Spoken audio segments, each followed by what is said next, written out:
حسن بھائی، سنت اور حدیث کے معاملے کے اوپر آپ سے میں پوچھنا چاہتا تھا، ایک آدھ سوال تھا اس کے اوپر. آپ نے اپنی پوڈ کاسٹ میں مینشن کیا تھا ایک کہ حدیث کے بغیر بھی دین مکمل ہے.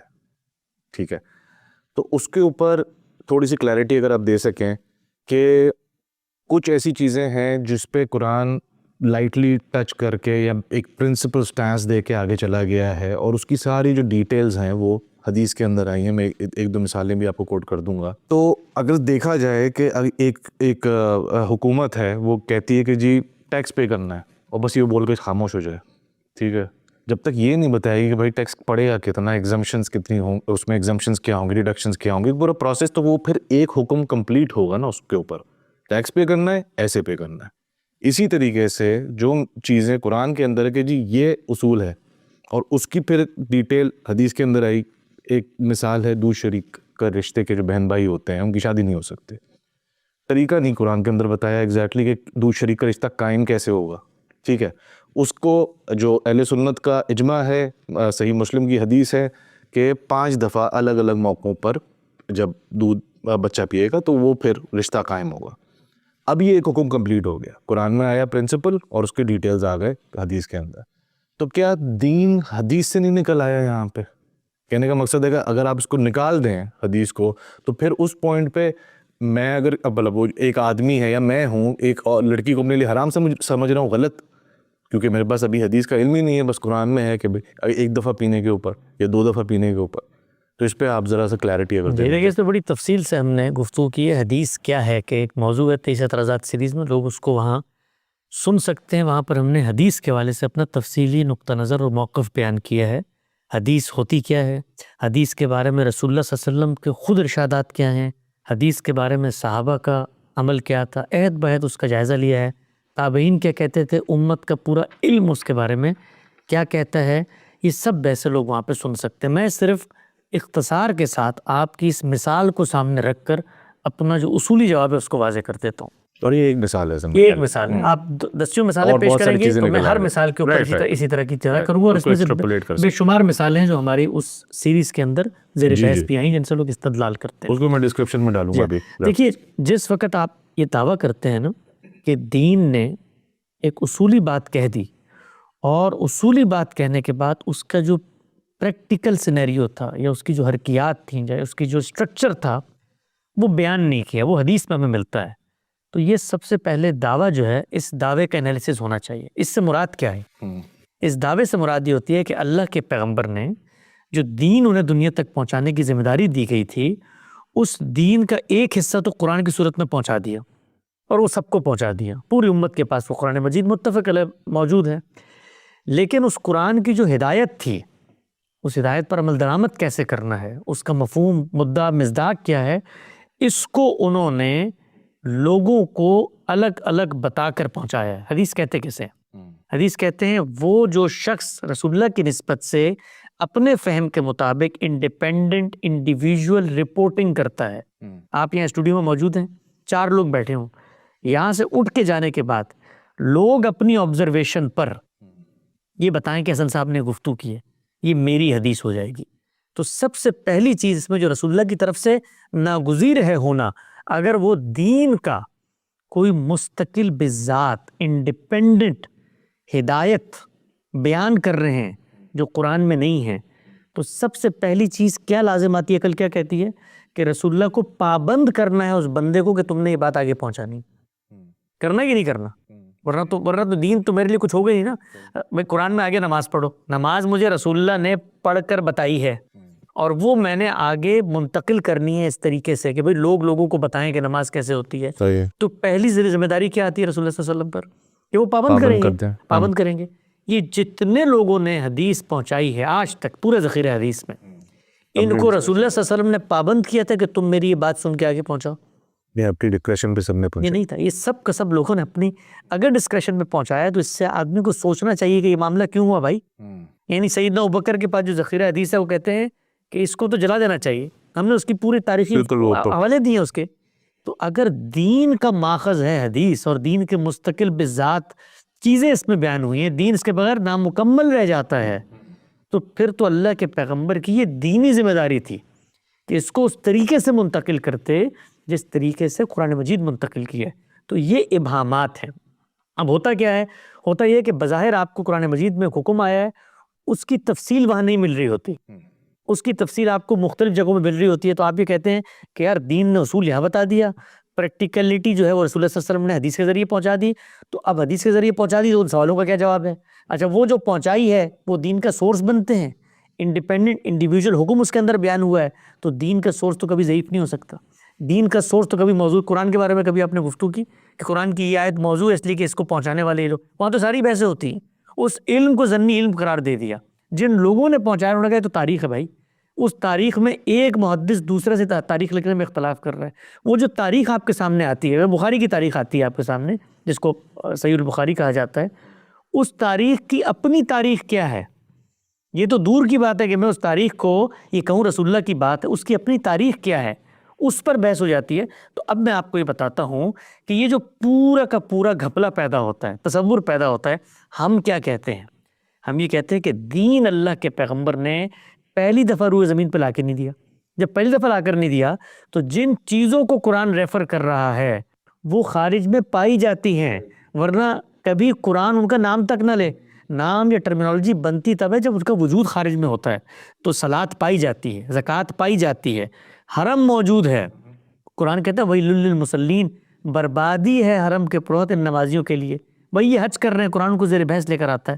تو اللہ کے پیغمبر نے جو دین کے پریکٹیکل ہدایات تھیں وہ خود ٹریڈیشن سے پرسیو کی، ان کو قائم رکھا. اس لیے کہتے ہیں نا رسول اللہ کا قول، فعل، تقریر، تصویب آپ کو پیچھے سے مل رہی ہے، آپ نے اس کو برقرار رکھا، اس کو اپنے قول سے جاری فرما دیا. قول سے ہی بتایا ہے کہ بھائی آج نماز اس طرح پڑھنی ہے، اور پھر عمل سے کر کے دکھا دیا.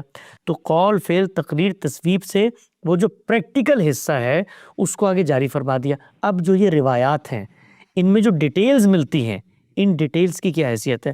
تو ہم یہ کہتے ہیں کہ یہ ڈیٹیلز دنیا کا سب سے بڑا ذخیرہ علم ہے. ٹھیک ہے. اس کو سینے سے لگانا ہے، اس کو اٹھا کے نہیں پھینکنا. جب ہم یہ کہتے ہیں نا کہ حدیث کے بغیر دین مکمل ہے تو اس سے مراد کیا ہوتی ہے؟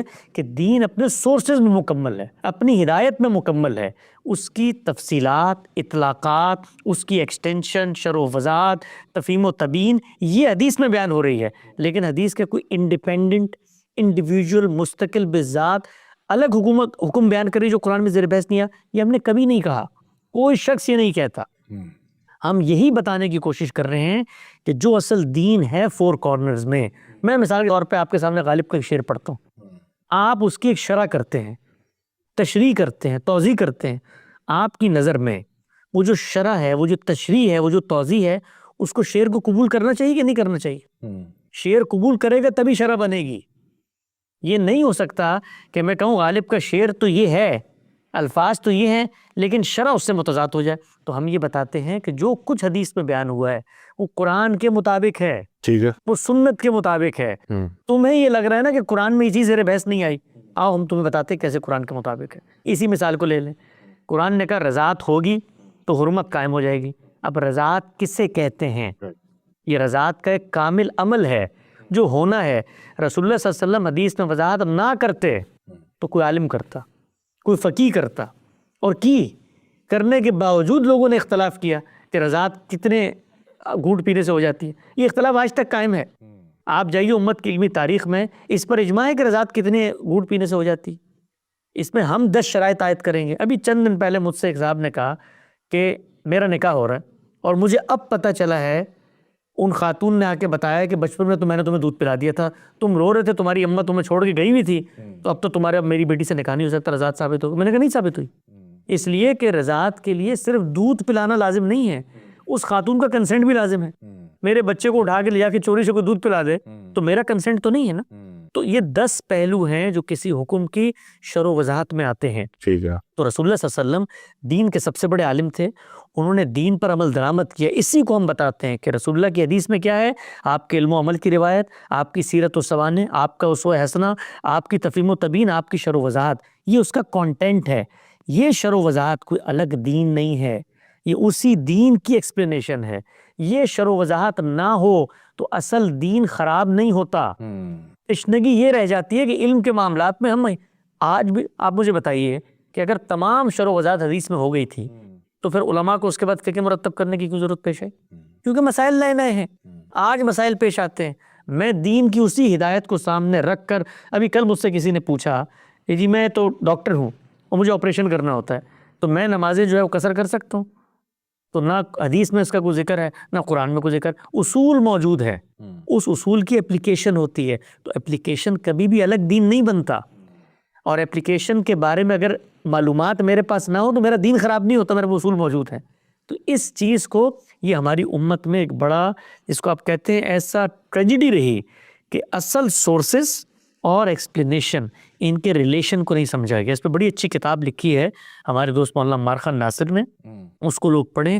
انہوں نے یہی بتایا، ایک ہے قرآن، ایک ہے سنت، ایک ہے حدیث، ان تینوں کے ریلیشن کو سمجھیں تو کوئی ایک ایسی حدیث نہیں اب تک میرے علم کے مطابق جس کو ہم قبول نہ کرتے ہوں اور ہم اس کو دین بنا کر نہ پیش کریں۔ وہ دین ہے، لیکن کیا وہ الگ دین ہے، نیا دین ہے، انڈیپینڈنٹ دین ہے؟ نہیں، وہ قرآن کی روشنی کے اندر رسول اللہ صلی اللہ علیہ وسلم کی ایکسپلینیشن ہے، اور قرآن کے جو پریکٹیکل احکام تھے وہ سنت سے منتقل ہوئے، اور قرآن و سنت کسی بندے پر منحصر نہیں ہے، کسی راوی پر منحصر نہیں ہے، بلکہ وہ پورے کے پوری جنریشن نے آگے پہنچائے۔ تو یہ ہمارا نقطہ نظر۔ آپ نے ایک بڑا اچھا جملہ بیچ میں بولا جس کو میں ریپیٹ کرنا چاہتا ہوں، اس وجہ سے کہ شاید اس سے سننے والوں کو تھوڑی سی اور کلیئرٹی آئے۔ آپ نے ایک جملہ بیچ میں بولا کہ یہ سب کچھ ہوتا آ رہا تھا پیچھے سے، ٹھیک ہے، اگر بخاری نہ ہوتی تو کوئی عالم کرتا، اس کی انٹرپریٹیشن نکالتا بھی رضائی رشتہ کس طرح کریٹ کرنا ہے۔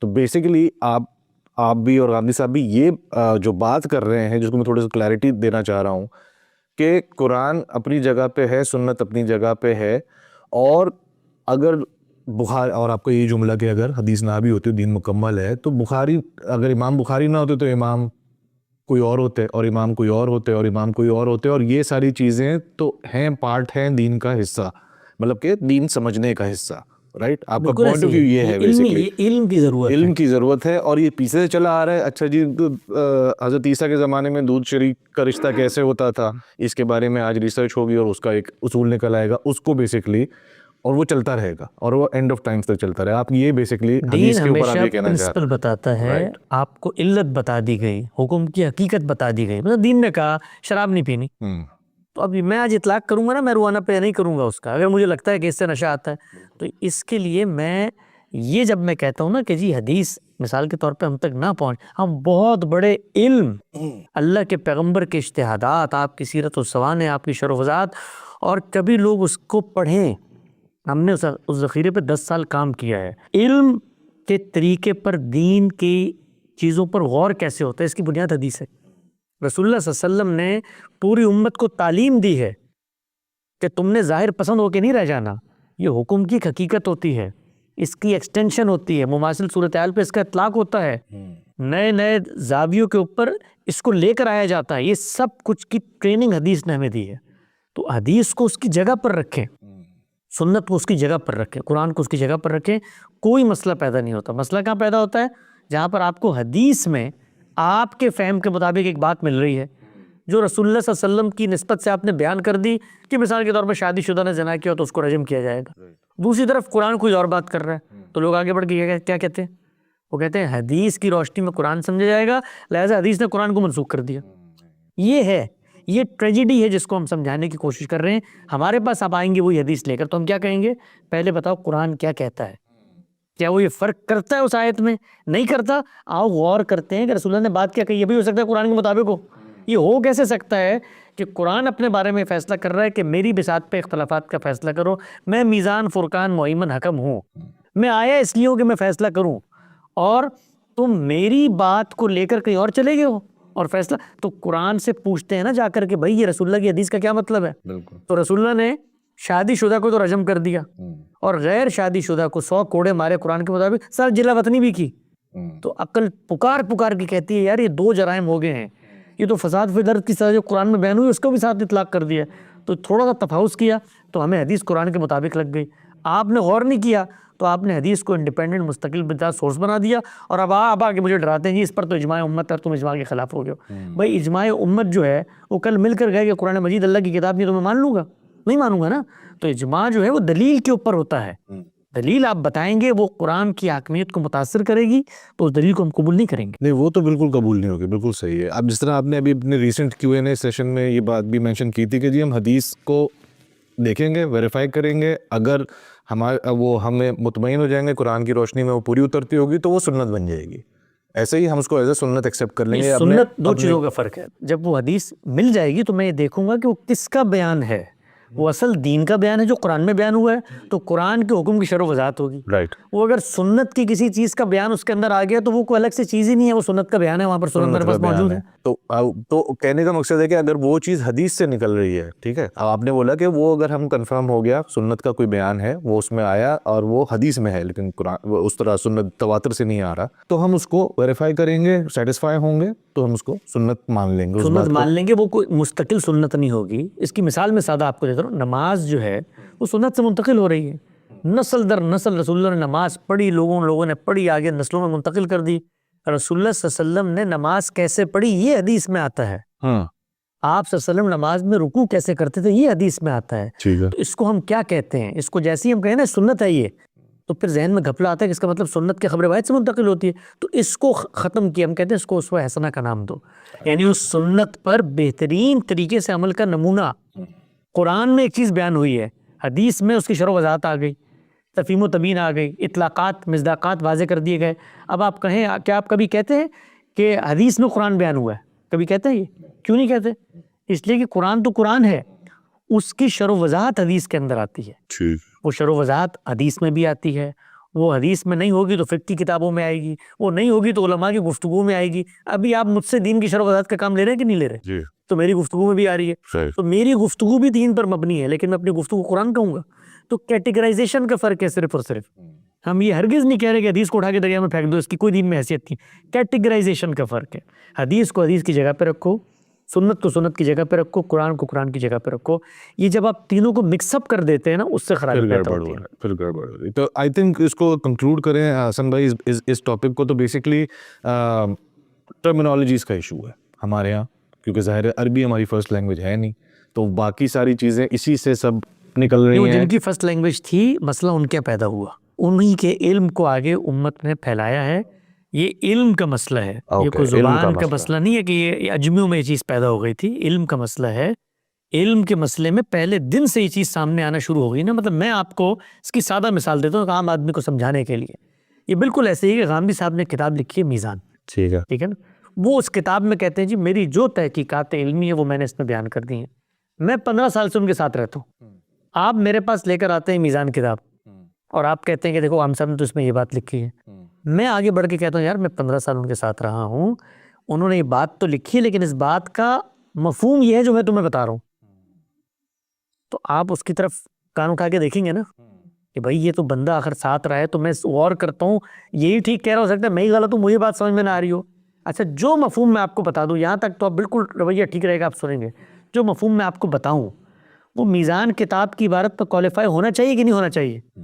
مثال کے طور پہ اس کتاب میں انہوں نے لکھا ہے کہ قرات جو ہے قرآن مجید کی صرف ایک ہے. میں کہوں نہیں یار میں غام صاحب کے ساتھ رہا ہوں, میں نے 30 سال ان کے ساتھ گزارے ہیں. وہ کہتے ہیں قرات تو 17 ہیں. اب 17 کو ایک میں کوالیفائی ہونا ہے تب میری بات شرح و وضاحت بنے گی, ورنہ کیا ہوگا, ورنہ آپ کو یہ کہنا پڑے گا کہ حسن صاحب کی روایت کی روشنی میں غامدی صاحب کی کتاب میزان کا فلاں صفحہ ہم منسوخ سمجھیں گے. یہ آپ کو کہنا پڑے گا.